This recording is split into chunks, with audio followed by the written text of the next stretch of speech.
Bem, meus amigos, passemos agora aqui nesse bloco 2 a análise da nossa primeira questão discursiva desse nosso primeiro simuladão. Nessa questão, nós vamos trabalhar com dois temas muito importantes: o controle abstrato de constitucionalidade e também o tema do direito intertemporal constitucional. Uma análise no tempo, em que a gente vai confrontar normas da Constituição com normas infraconstitucionais anteriores a ela, para que possamos trabalhar com o instituto da recepção ou da não recepção de normas infraconstitucionais pré-constitucionais. Com a chegada de uma nova Constituição, o que é que acontece? Com as normas abrigadas em fontes infraconstitucionais, em leis anteriores, diante da nova realidade constitucional posta com a vigência da nova Constituição. Essas normas continuam aptas à produção de seus efeitos ou são banidas, expurgadas, não recepcionadas na nova ordem jurídica? É sobre isso que a gente vai conversar. Eu lerei a questão com vocês, o enunciado virá à tela, a gente vai fazer a leitura, leremos 2 vezes, como você deve sempre fazer numa prova. E então, depois da segunda leitura, talvez até se você sentir necessidade, faça uma terceira leitura para que você tenha claramente na sua mente qual é a história apresentada e aí você parte para as perguntas para que você saiba a relação entre a pergunta feita e a história apresentada. Para que você não cometa um equívoco amador que muitos candidatos cometem, por não terem lido com atenção a questão e interpretado exatamente o que estava ali, respondem algo que não é necessariamente o que foi perguntado, porque não conseguem fazer a correlação entre a pergunta e o enunciado.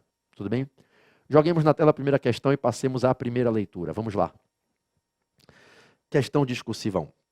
O partido político X te contrata como advogado, advogada, pretendendo o ajuizamento de ação direta de inconstitucionalidade, ADI, proposta ao STF, para questionar a não recepção das normas da Lei 4.320 de 1964, lei que estatui normas gerais de direito financeiro para a elaboração e controle dos orçamentos e balanços da União, dos Estados, dos municípios e do Distrito Federal, que vieram dispor sobre o exercício financeiro, a vigência, os prazos, a elaboração e a organização do plano plurianual, da lei de diretrizes orçamentárias e da lei orçamentária anual. Entende o partido que a Constituição de 1988 reservou a normatização desses assuntos à lei complementar, entendendo-se que não seria viável validar ditas normas, já que a Lei 4.320 de 64 é uma lei ordinária. Diante dessa narrativa, indaga-se. Diante de qual narrativa? Vamos reler a questão. Vamos lá. Vamos reler essa questão. O partido político X te contrata como advogado, pretendendo o ajuizamento de ADI proposta, evidentemente, ao STF, para questionar a não recepção das normas da Lei 4.320 de 1964. Que lei é essa? A própria ementa da lei fala exatamente isso que está no parênteses, eu copiei e colei. É a lei que estatui normas gerais de direito financeiro para a elaboração e controle dos orçamentos e balanços de todos os entes da federação. Quem é a Lei 4.320 de 64? A gente costuma chamar essa lei de o mini código do direito financeiro, a lei de normas gerais de direito financeiro e sobre os orçamentos e balanços dos entes públicos. A Lei 4.320 de 64, que veio num momento polêmico da história do país, na época da Revolução, essa lei estatui normas gerais de direito financeiro. Para que fins? Para que se elaborem e elaborados se faça o controle da validade, do cumprimento, da execução, do alcance das metas, dos orçamentos e dos balanços da União, dos Estados, dos municípios e do Distrito Federal. Então, voltemos à leitura. O partido político X te contrata como advogado ou advogada pretende a lei para questionar a Lei 4.320 de 1964, que vieram dispor para questionar a não recepção das normas dessa lei, as normas que vieram dispor sobre que assunto? Sobre o exercício financeiro, a vigência, os prazos, a elaboração e organização do plano plurianual, da lei de diretrizes orçamentárias e da lei orçamentária anual. É que o partido entende que a Constituição de 1988 reservou a normatização desses assuntos à lei complementar, entendendo que não seria viável validar as normas que vieram disciplinar esses assuntos na Lei 4.320 de 64, porque ela é uma lei ordinária. A partir de 88, a Constituição de 88 teria reservado à lei complementar essa função. Então, o que é que você percebe? Nós temos em tela uma questão bem interessante. Determinado partido político, de repente, meditou e disse assim: poxa, a Constituição de 88 exige que, através de lei complementar, se venha a dispor sobre exercício financeiro, vigência, prazos, elaboração e organização do plano plurianual para os 4 anos de governo, da lei de diretrizes orçamentárias que se aprova no primeiro semestre, definindo as diretrizes dentro das quais será discutido no segundo semestre, nos últimos 90 dias do ano, o feitio do orçamento para o ano seguinte, né, a aprovação da lei orçamentária anual no final do ano. E a própria lei orçamentária anual, a Constituição diz que cabe à lei complementar dispor sobre exercício financeiro, sobre vigência, sobre prazos, sobre elaboração e organização das 3 grandes leis do direito financeiro: o PPA, Plano Plurianual, a LDO, Lei de Diretrizes Orçamentárias, e a LOA, Lei Orçamentária Anual. E a Constituição diz que as normas que venham a dispor sobre esses assuntos devem ser normas veiculadas através de uma lei complementar, uma lei oriunda de um projeto de lei aprovado com maioria absoluta. Só que existem normas que versam sobre esses assuntos e que estão abrigadas numa lei que foi aprovada como lei ordinária, a Lei 4.320 de 64.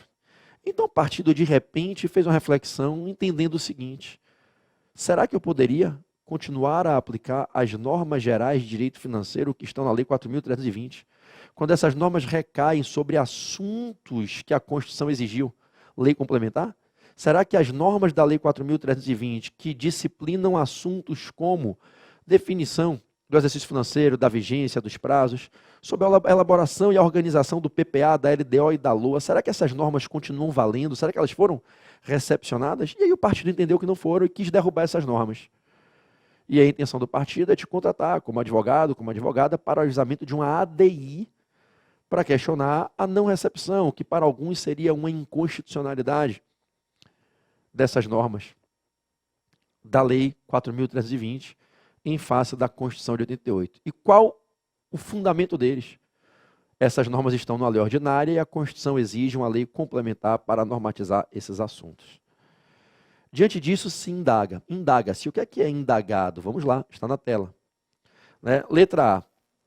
Está correta a visão do partido político sobre a invalidade das normas mencionadas?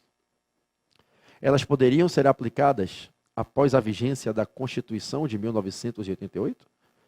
A Constituição de 1988, de fato, exigiu lei complementar para a disciplina de tais assuntos?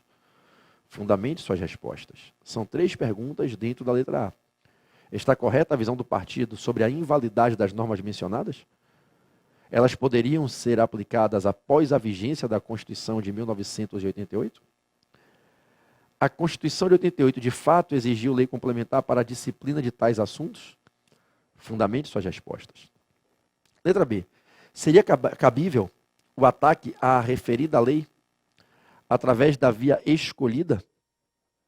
Se sim, fundamente. Se não, fundamente. E indique qual seria a via. Justifique sua resposta. Bom, pode botar pequeno aí na tela, que eu vou trabalhar primeiro com a letra A. Quais são as 3 perguntas, meus amados, da letra A? Está correta a visão do partido político sobre a invalidade das normas da Lei 4.320, que disciplinam assuntos que a Constituição de 88 exigiu lei complementar para tal? Essas normas poderiam ser aplicadas após a vigência da Constituição de 88? De fato, a Constituição exigiu lei complementar para a disciplina desses assuntos? Bom, vamos começar de trás para frente. Realmente, a Constituição exigiu lei complementar para a disciplina desses assuntos. Exercício financeiro, prazos e vigências, elaboração, organização do plano plurianual, da lei de diretrizes orçamentárias, da lei orçamentária anual. Essa previsão é expressa no texto constitucional, lá no artigo 165, lá no parágrafo 9º, 165, parágrafo 9º, parágrafo 9, você vai encontrar essa previsão expressa. E perceba, não é, que não há dúvida que de 88 para frente, somente através de lei complementar, de 88 para frente, somente através de lei complementar, pode o Congresso Nacional veicular normas direcionadas a dispor sobre esses assuntos. Exercício financeiro, prazos, vigência, elaboração, organização das três grandes fontes, dos três grandes monumentos que cuidam dos orçamentos públicos. O plano plurianual, a lei de diretrizes orçamentárias e a lei orçamentária anual. Então, a terceira pergunta, dentro da letra A, é: a Constituição de 88 de fato exigiu lei complementar para a disciplina de tais assuntos? Sim, a Constituição exige que se aprove a lei complementar para dispor sobre esses assuntos a partir de 1988. A previsão é expressa no artigo 165, parágrafo 9º da Constituição. Parênteses. Para você saber se posicionar dentro da Constituição. Joga essa imagem cheia para mim. A nossa Constituição é estruturada dentro de 10 títulos. Os 9 primeiros veiculam as normas de caráter permanente. O 10º e derradeiro título apresenta as normas de caráter transitório. É o nosso famoso ADCT. Dos 9 títulos que veiculam normas de caráter permanente, o 6º título, o título 6, é aquele em que a gente concentra as normas sobre o dinheiro público. É o caixa, é o cofre, é o banco do sistema constituído na Constituinte. O título 6 é dividido em 2 pilares, ou 2 capítulos. Como o dinheiro entra e como ele deve ser distribuído na gestão, no custeio da gestão pública. O primeiro capítulo cuida do sistema tributário, a tributação como via principal de captação da receita pública que custeia, em regra, a imensa maioria das despesas públicas, o tributo. Capítulo 1 do título 6, Sistema Tributário Nacional. Artigos 145 a 162. Do 163 ao 169, do artigo 163 a 169, nós vamos encontrar os artigos, são 7 artigos, que vão disciplinar o orçamento público. É a chamada Constituição orçamentária. Então, é o capítulo 2º, como se deve distribuir o dinheiro público. É dentro desse capítulo 2º, em que a gente vai cuidar dos orçamentos públicos, que a gente vai encontrar o artigo 165, que é o terceiro artigo desse capítulo 2, do título 6, dentre os 10 títulos da Constituição. É nesse artigo 165, com um caput, uma tábua de parágrafos, que a gente vai encontrar já lá ao final, no 9º parágrafo, essa previsão da necessidade de lei complementar para a normatização desses assuntos. Bom, a terceira pergunta dentro da letra A está respondida. Está correta a visão do partido político? Essas normas poderiam ser aplicadas após a vigência da Constituição? Gente, a resposta é direta e objetiva. E preste atenção porque eu vou fazer agora, porque em prova é assim que deve se comportar um candidato. A resposta é direta dentro do que foi perguntado. A resposta é não. Não está correta a visão do partido sobre a invalidade das normas mencionadas. Essas normas são válidas e elas podem continuar sendo aplicadas após a Constituição de 88. Agora eu vou fundamentar o porquê. Mas a primeira coisa que eu faço é responder o que foi perguntado. Não enrole. Não fique dando volta. O ambiente da questão da sua prova não é o espaço para você fazer a sua monografia particular. A produção de um artigo científico. A única coisa que você vai angariar com isso é a revolta do corretor que estará lendo sua prova, talvez de madrugada, querendo identificar a resposta do que ele perguntou. Se ele não te perguntou o que são partidos políticos, se ele não te perguntou como se classificam as normas constitucionais, não comece escrevendo um monte de coisa que ele não te perguntou. Porque não tem nenhuma chance de ser pontuado. Só se pontua o que foi perguntado. A 2, porque você vai cansá-lo e irritá-lo na busca na sua resposta daquilo que realmente dá o ponto ou não dá o ponto. E se ele não encontrar, ele zera o seu quesito. Então, responda o que foi perguntado. Qual é a pergunta que aparece para nós na questão? Joga na tela de novo. A pergunta é se está correta ou não, meu irmão. Está correta a visão do partido político sobre a invalidade das normas mencionadas? Na sequência, elas poderiam ser aplicadas após a vigência da Constituição de 88? Então a pergunta é essa. Está correta a visão do partido sobre a invalidade das normas? Essas normas poderiam ser aplicadas após a vigência da Constituição? É isso que você tem que responder e fundamentar. Não responda a algo diferente disso. Responda a isso e dê o fundamento que sustenta a resposta que você apresenta. Afora isso, nada foi perguntado, logo, nada do que você escreva, por mais certo que seja, que não seja isso, será pontuado. Só se pontuará a resposta dessa pergunta. Você pode encher sua página de linguiça, não vai pontuar nada, não muda o seu resultado e vai lhe prejudicar, irritando quem está corrigindo. Porque, no mínimo, você dá aquela impressão de ser a pessoa que não sabe responder o que lhe perguntam. Entendeu? Sabe aquela pessoa que você está com pressa de repente, com um dia cansado, fazendo um monte de coisa e pergunta: meu irmão, vem cá, eu preciso levar esse determinado utensílio para aquela reunião ali? A pessoa fala: rapaz, a reunião é com fulano, né? Pô, fulano é um cara legal. Meu irmão, só me responde uma coisa: eu tenho que levar ou não tenho? Estou saindo de casa, levo ou não levo esse computador? Levo ou não levo esse arquivo digital, esse HD? Rapaz, a reunião é naquele hotel, aquele hotel tem uma... Meu irmão, pelo amor de Deus, você entendeu o que eu perguntei? Eu lhe pergunto uma coisa e você me fala de outra, que pessoa louca é você? Não permita que o examinador tenha essa interpretação a seu respeito. Tenha a capacidade de ser sintético, objetivo, direto, preciso, contundente, falando pouco de maneira eficiente. Ok? Bom, qual é a resposta correta aqui? Não está correta a visão do partido político sobre a invalidade das normas mencionadas. Elas podem sim ser aplicadas após a vigência da Constituição de 88. Essa é a resposta. Agora eu vou fundamentar. Antes que eu dite um fundamento para você, joga a imagem cheia para mim. Por que essa é a resposta?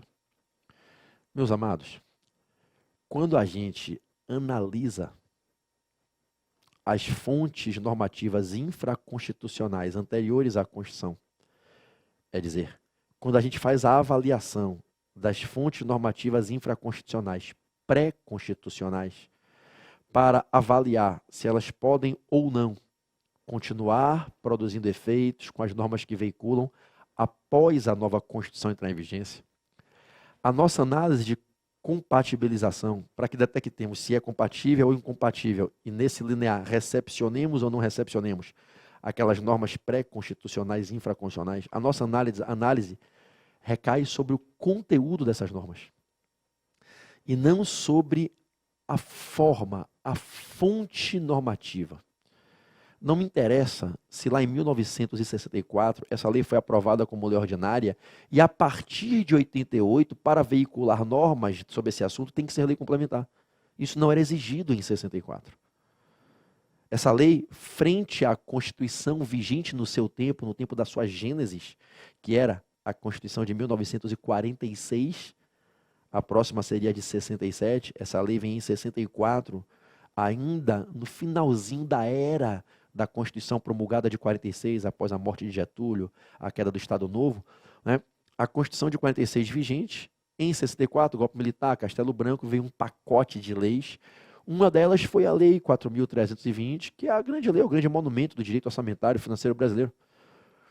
E aí entenda, essa lei, quando feita em 1964, não existia a Constituição de 88.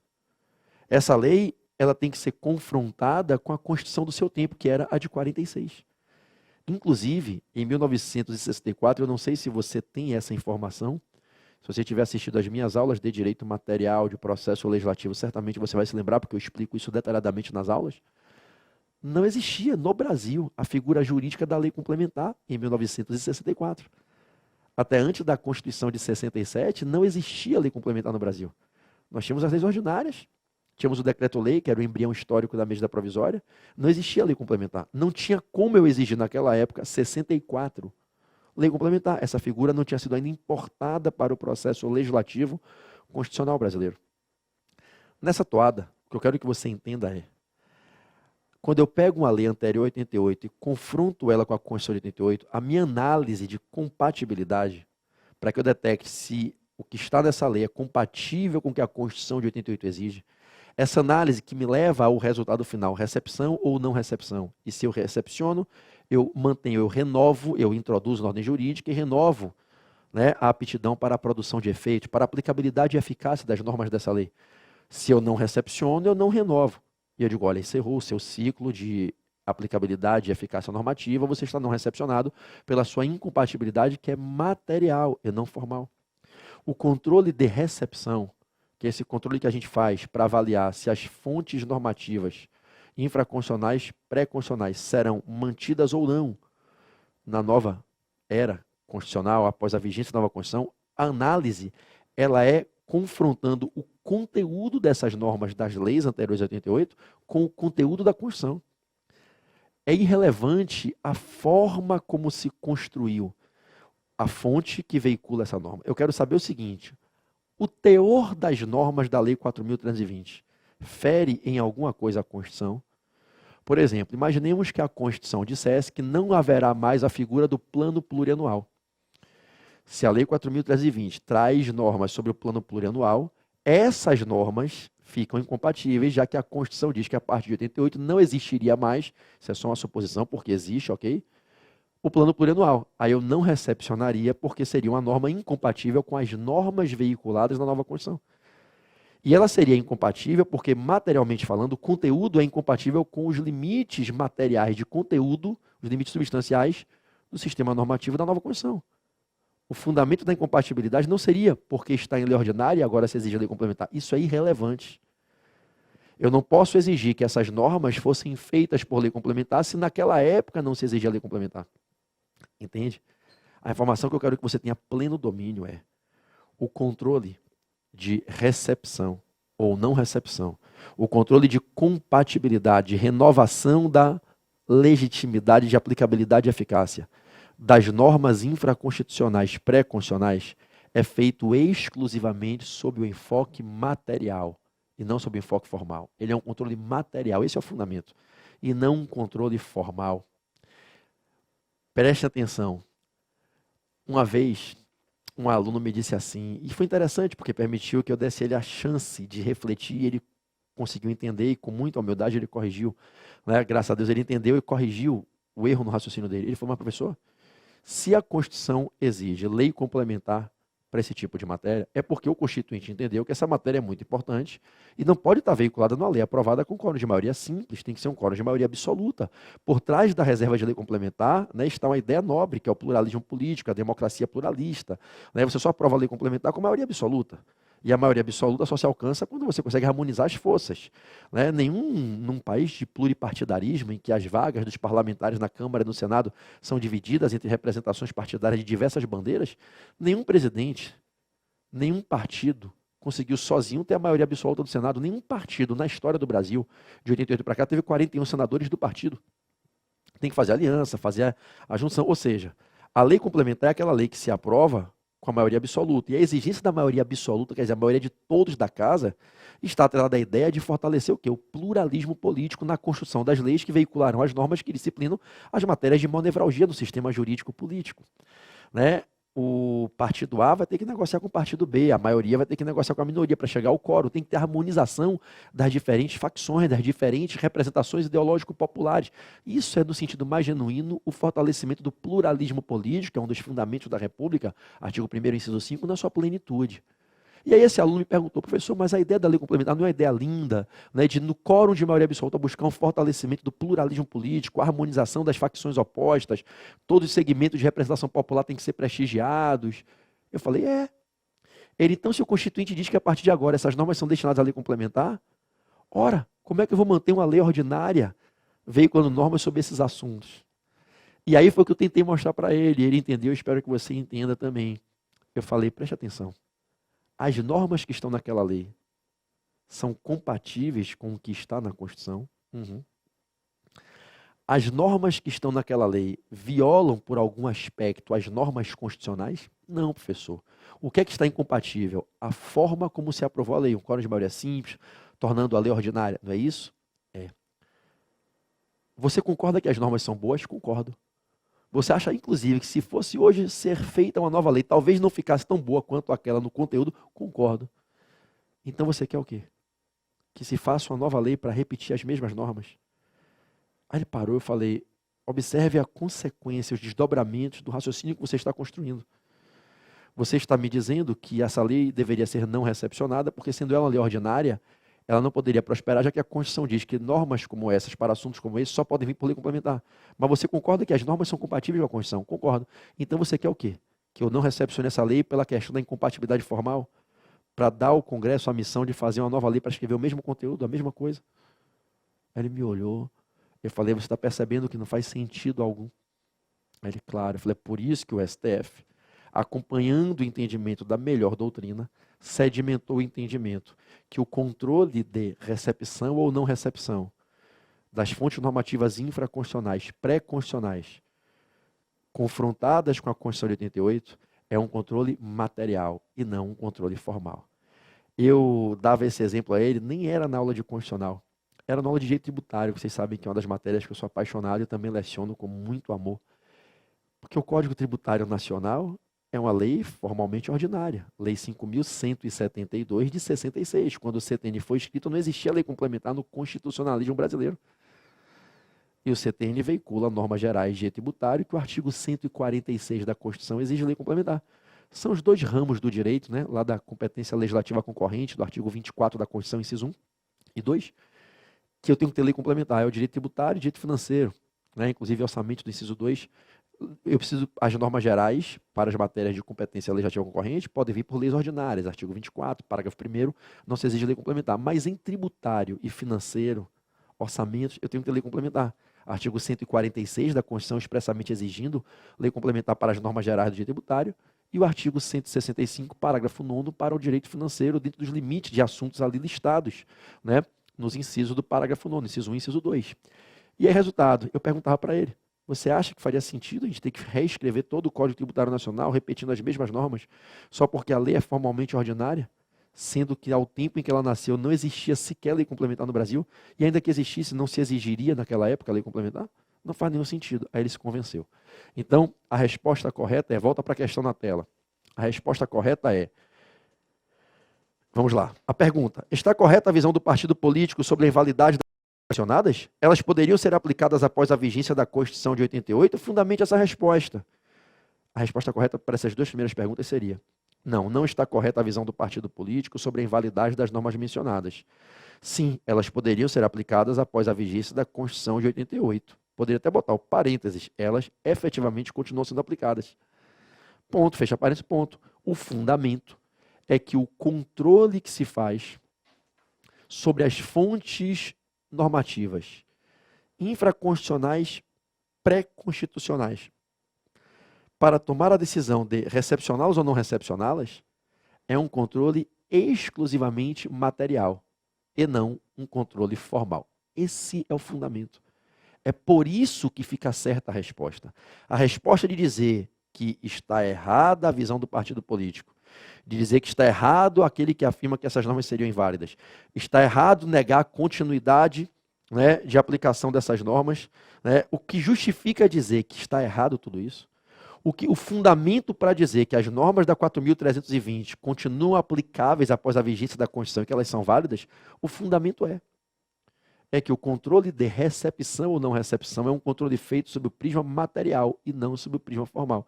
É irrelevante a forma adotada para a construção da fonte normativa. O que é relevante para a decisão de recepcionar ou não recepcionar é a compatibilidade do conteúdo. Se essa norma for compatível com a Constituição, o conteúdo dela não violar, não agredir, não se abalroar, né, com o conteúdo das normas constitucionais da nova Constituição, essa norma é recepcionada. Agora, preste atenção, é o óbvio, o ululante. A partir de 88, para mudar essa lei, para fazer uma nova lei veiculando normas sobre esses assuntos, aí somente por lei complementar. Então, entenda, a partir de 88 só se legisla sobre esses assuntos por lei complementar. Até antes de 88, como não tinha dispositivo igual nas constituições anteriores, não se exigia a lei complementar. E aí a pergunta interessante, é válida a Lei 4.320? É, porque o controle de validade é feito analisando o momento do nascimento da lei, confrontando-a com a Constituição vigente ao seu tempo. A lei nasceu em 64, eu tenho que saber se essa lei é constitucional ou não, se ela é válida ou não, analisando a lei em face da Constituição do seu tempo. A lei nasceu em 64. Ela respeitava os limites da Constituição de 46, que era a Constituição vigente? Sim. Formalmente bastava a lei ordinária, se ela foi aprovada com algum vício no processo legislativo, no que tange às normas constitucionais da Constituição de 46? Não, então ela é válida. Ela nasceu constitucional, a constitucionalidade é congênita, é válida a lei.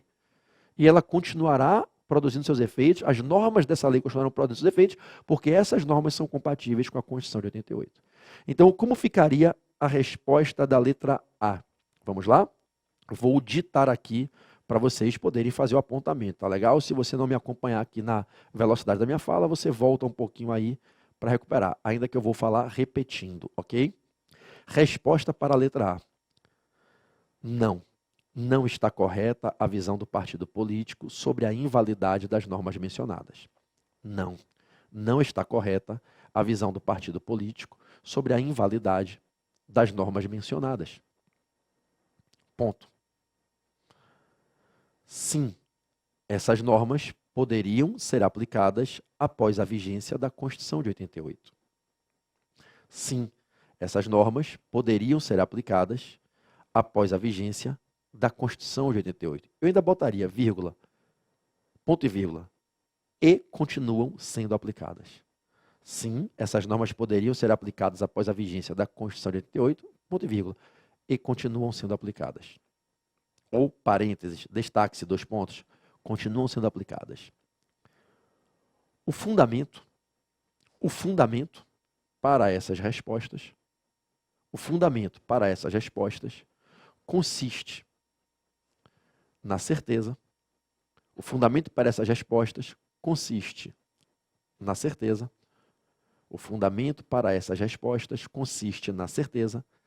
de que o controle que se faz sobre as fontes normativas infraconstitucionais pré-constitucionais,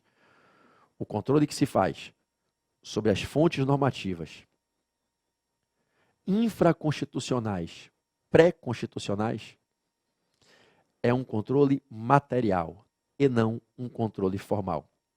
É um controle material e não um controle formal. O controle que se faz sobre essas fontes normativas infraconstitucionais pré-constitucionais é um controle material e não um controle formal. Ponto e vírgula. Nesse linear, é irrelevante que em 1964 as normas fossem veiculadas por uma lei ordinária. É irrelevante que em 1964 as normas fossem veiculadas por uma lei ordinária. Vírgula. Já que a exigência de lei complementar só é feita pela Constituição de 88. Já que a exigência de lei complementar só é feita pela Constituição de 88. Ponto. Após a CRFB entrar em vigência,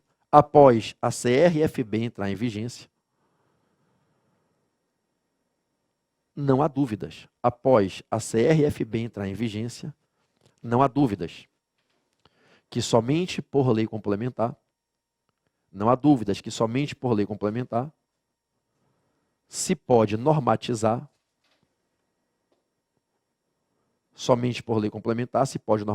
o rol de assuntos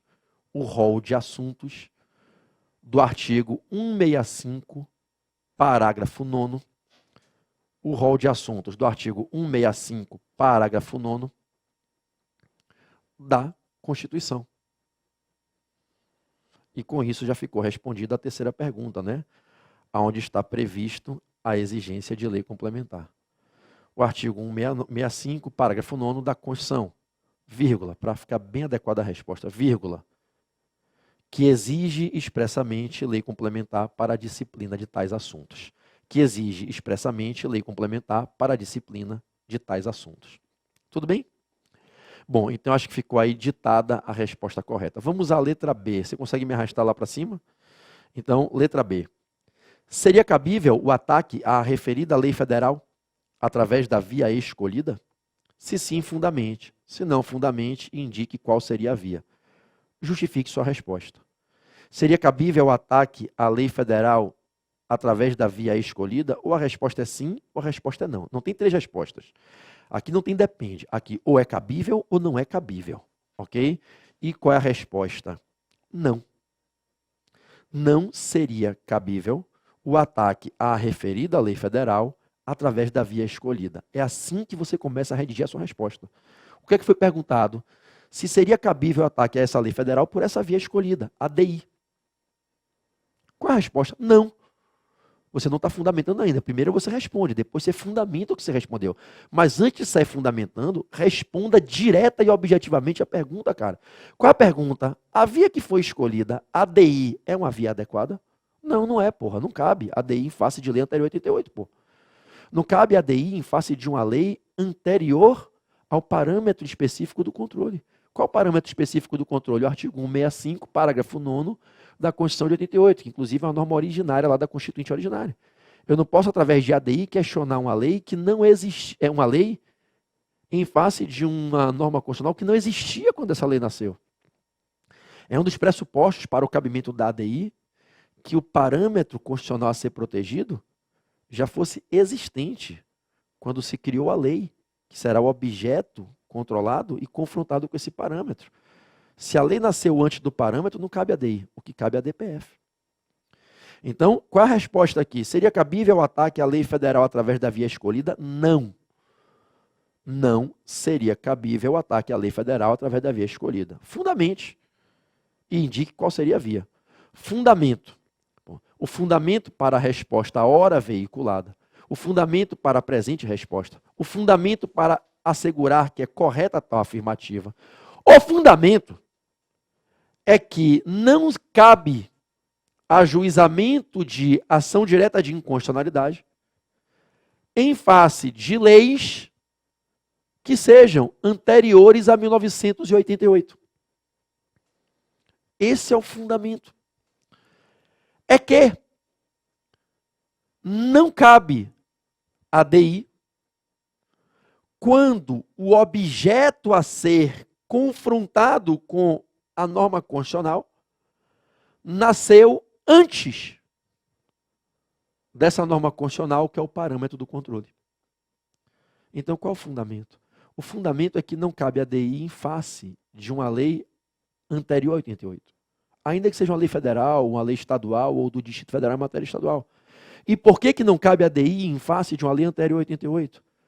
Porque não cabe a DI para confrontar uma lei, uma fonte normativa, com uma norma da Constituição que nasceu depois dela. Ou seja, é aquela velha máxima que a gente aprende quando a gente estuda o objeto da DI. O objeto não pode ser anterior ao parâmetro. Eu só posso atacar por ADI para dizer que certa lei, certa medida provisória, certa fonte normativa com força de lei é inconstitucional através do uso da ADI. Eu só posso provocar o controle abstrato de constitucionalidade concentrado lá no Supremo, processo objetivo através da ADI, se eu quiser questionar uma lei, um ato normativo com força de lei, acima da lei, que quando nasceu está violando uma norma constitucional que já existia. O parâmetro tem que ser anterior ao objeto. Entenderam, meus amados? E se eu tenho todas as leis anteriores a 88, elas nasceram primeiro que a Constituição de 88. Entendeu? Então é impossível caber a ADI em face de leis anteriores a 88. A depender da lei, pode ser que a lei seja posterior à Constituição de 88 e não caiba a ADI, seja a DPF. Basta que eu esteja falando de uma lei que nasceu depois de 88, compatível com a Constituição originária de 88, mas uma emenda constitucional depois dessa lei mudou a Constituição e tornou essa lei incompatível. Não obstante a lei seja de 1995, nasceu compatível com o texto originário da Constituição de 88, ela válida, aí se tornou incompatível com um novo artigo criado por uma emenda em 2018. Eu não posso tacar essa lei por ADI, porque a lei nasceu válida. E essa lei é anterior ao parâmetro que vai ser parâmetro de controle, que seria o artigo criado pela emenda 120 do ano de 2018, 2019, etc. Seria a DPF. Para caber ADI, a lei que vai ser atacada e sobre a qual se cogita existir uma inconstitucionalidade, essa lei tem que ser posterior ao parâmetro de controle. A lei tem que estar, ao nascer, já violando a norma constitucional pré-existente. Aí eu posso usar a ADI. Nesse caso eu não posso, é flagrante. Então o que é que eu vou dizer aqui? Olha a resposta. Já vou responder fundamentando, indicando a via da DPF, ok? Vamos lá para você botar uma resposta no seu caderno. Seria cabível o ataque à referida à lei federal através da via escolhida? Se sim, fundamente, se não, fundamente, indique qual seria a via justificando sua resposta. Não, não seria cabível o ataque à referida à lei federal através da via escolhida. A via escolhida, a via adequada seria a arguição de descumprimento de preceito fundamental, tracinho ADPF. A via adequada seria a arguição de descumprimento de preceito fundamental, tracinho ADPF.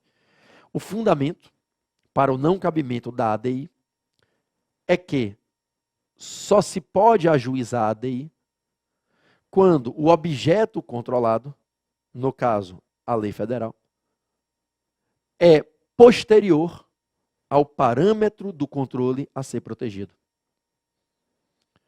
Só se pode ajuizar a ADI quando o objeto controlado é posterior ao parâmetro do controle. O parâmetro, o dispositivo constitucional, a norma constitucional, a ser protegido. No caso em tela, se tem lei anterior a 1988. Toda lei anterior a 88 é pré-existente à Constituição. Logo, não pode se atacar uma lei anterior a 88 através de ADI.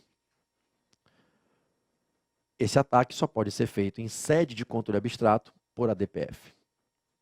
Esse ataque só pode ser feito em sede de controle abstrato por ADPF. Tudo bem? Eu até acho que seria oportuno na prova citar o princípio da subsidiariedade da ADPF. Entenderam, meus amados?